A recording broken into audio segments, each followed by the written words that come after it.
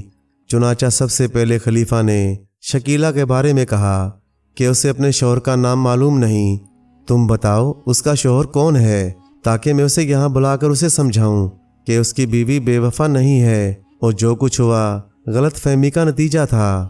شکیلہ کو جھوٹ نہیں بولنا چاہیے تھا، اس نے جھوٹ بولا تو برا کیا، مگر اسے اب کافی سزا مل چکی ہے، اس کا قصور اسے معاف کر دیا جائے اور اپنے گھر لے جائے۔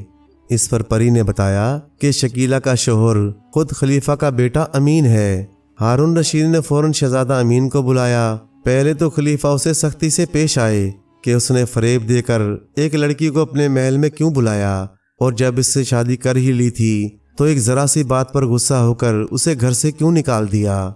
شہزادے نے اپنے قصور کی صفائی مانگی۔ پھر ہارون رشید نے اسے شکیلہ کے بارے میں بتایا کہ یہ بے گناہ ہے، تمہارا شک بے بنیاد ہے، اب اسے ایک بیوی کی حیثیت سے اپنے محل میں لے جاؤ۔ شہزادہ امین نے شکیلہ سے بھی ندامت کا اظہار کیا اور خوشی سے اسے اپنے ساتھ محل میں لے گیا۔ اس کام سے فارغ ہو کر خلیفہ نے پری سے کہا کہ وہ جمیلہ کی دونوں سوتیلی بہنوں کو پھر سے انسان بنا دے، وہ بھی اپنے کیے پر بہت سزا بھگت چکی ہیں اور امید ہے کہ آئندہ ایسی کوئی شرارت نہیں کریں گی۔ پری نے کتیوں کو منگوایا اور ان پر جادو کا پانی چھڑکا۔ پانی جسم پر پڑتے ہی وہ دونوں پھر سے انسان کے روپ میں واپس آ گئیں اور جمیلہ کے قدموں میں گر پڑیں، رو رو کر اپنی خطاؤں کی معافی مانگی۔ جمیلہ نے انہیں اٹھا کر اپنے سینے سے لگا لیا اور اپنے ہاتھوں سے ان کے آنسو پونچھے۔ پھر خلیفہ نے پری سے کہا اگر وہ اپنے جادو سے تینوں قلندروں کی آنکھیں درست کر دے تو کیا ہی اچھی بات ہو۔ پری کے لیے یہ بھی کوئی مشکل کام نہیں تھا۔